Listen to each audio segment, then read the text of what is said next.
दुनिया में जब भी ड्रग्स माफिया की बात आती है तो Pablo Escobar, Miguel Angel Felix Gallardo के नाम सामने आते हैं। किसी ने ड्रग्स माफिया बनकर अपने लिए 5 स्टार जेल बनवा ली और किसी ने जेल में बंद होकर ही ड्रग्स का कारोबार खड़ा कर दिया। लेकिन इन्हीं ड्रग माफियों की लिस्ट में एक और नाम है। ये नाम है दुनिया के सबसे शक्तिशाली ड्रग माफिया और मेक्सिको के कुख्यात सिनालोआ कार्टेल के सरगना इस्माइल एल्मायो जम्बाडा का, जिसे कुछ दिनों पहले ही अमेरिकी पुलिस ने गिरफ्तार किया है। लेकिन खास बात यह है कि जम्बाडा को उसके बिजनेस पार्टनर के बेटे ने ही गिरफ्तार करवाया और ये ट्रैप भी उसी ने बिछाया है।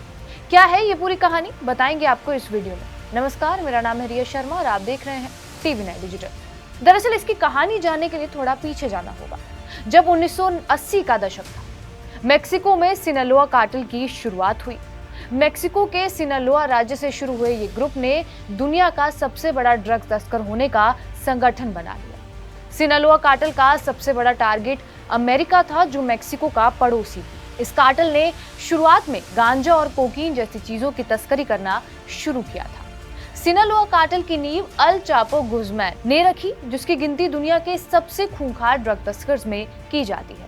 अल चापो को पाब्लो एस्कोबार के बाद दुनिया का दूसरा सबसे बड़ा ड्रग तस्कर भी कहा जाता है और मेक्सिकन पुलिस ने साल 2001 में उसे पहली बार गिरफ्तार किया था, लेकिन वो लॉन्ड्री बैग में छिपकर जेल से फरार हो गया था। इसके बाद उसे साल 2006 में दोबारा पकड़ा गया, लेकिन उस बार भी वो एक सुरंग के रास्ते जेल से भागने में कामयाब हुआ।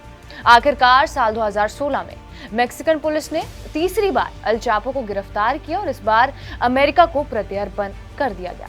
साल 2019 में उसे सजा सुनाने के बाद अल चापो फिलहाल अमेरिका की फेडरल जेल में बंद है। लेकिन अल चापो के जेल जाने के बाद ही इस ड्रग कार्टेल का बिजनेस उसके राइट हैंड ने संभाला, जो था इस्माइल एल्मायो जम्बाडा। इसके बेटों ने मिलकर इस कार्टेल पर पूरी तरह अपनी पकड़ बना ली। वो तमाम कड़ाई के बाद भी अमेरिका में बड़े पैमाने पर फेंटेनिल ड्रग्स भेज रहे थे। इस ड्रग से 18 से 45 साल के बहुत अमेरिकियों की जान गई। ये वही जम्बाडा है जिसे अमेरिकी पुलिस ने कुछ दिनों पहले गिरफ्तार किया था। इस पूरे विशाल ड्रग साम्राज्य का कारोबार कॉर्पोरेट स्टाइल में चलता था और इसी इस्माइल के बेटे जोआक्विन गुज़मैन लोपोज ने जम्बाडा के साथ हाथ मिलाया था।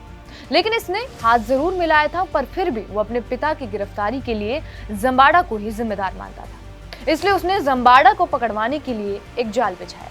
दरअसल अमेरिकी संघीय एजेंटों ने अल चापो के बेटे को ये कहकर विमान पर बैठने के लिए कन्विंस किया कि वो विमान दक्षिण मेक्सिको जाएगा, जहां कार्टेल का कोई जरूरी काम है। लेकिन विमान दिशा बदलकर उत्तरी टेक्सास में आ गया, जहां पर अमेरिकी पुलिस इस डॉन का इंतजार कर रही थी। जम्बाडा मेक्सिको में शानदार लग्जरी होटल के साथ बड़ी बस लाइनर का मालिक है और जम्बाडा को यह बताया गया कि उसे अमेरिका के किसी राज्य में लेकर लाया जा रहा है, ऐसा चापो के बेटे ने उससे कहा। लेकिन चापो का बेटा उसे अमेरिकी एजेंटों के हवाले कर रहा था। जैसे ही वो अमेरिका में उतरा, उसे एजेंटों के हवाले कर दिया गया और चापो के बेटे ने भी सरेंडर कर दिया। इस्माइल मारियो जम्बाडा गार्सिया का जन्म 1 जनवरी 1948 को हुआ था और उसका जन्म मिडिल क्लास फैमिली में हुआ, लेकिन परिवार का ड्रग से कोई नाता नहीं था। जम्बाडा खुद ब खुद नशे के कारोबार की ओर बढ़ गया। नशीली दवाओं के व्यापार में उनका एक लंबा इतिहास है। उसने कोलंबियाई कोकीन को ट्रांसपोर्ट करने के संबंध में बनाए रखते हुए ड्रग बेचने वाले कई गैंग लॉर्ड्स के साथ मिलकर काम किया है। अब जम्बाडा 76 साल का है और अमेरिका की जेल शायद उसकी जिंदगी बिताते ही कट जाएगी। बहुत साल पहले उसने दुनिया के सबसे कुख्यात ड्रग कार्टेल की शुरुआत जोआक्विन अल चापो गुज़मैन के साथ मिलकर की थी, जो अमेरिका की जेल में, और अब दोनों ही अमेरिका की जेल में है और अल चापो के बेटे ने जम्बाडा को गिरफ्तार करवाया है। बहरहाल, आपका इस वीडियो पर क्या कुछ कहना है, हमें कमेंट बॉक्स में जरूर बताएं। बाकी देश और दुनिया की तमाम बड़ी खबरों के लिए बने रहे हमारे साथ TV9 डिजिटल पर।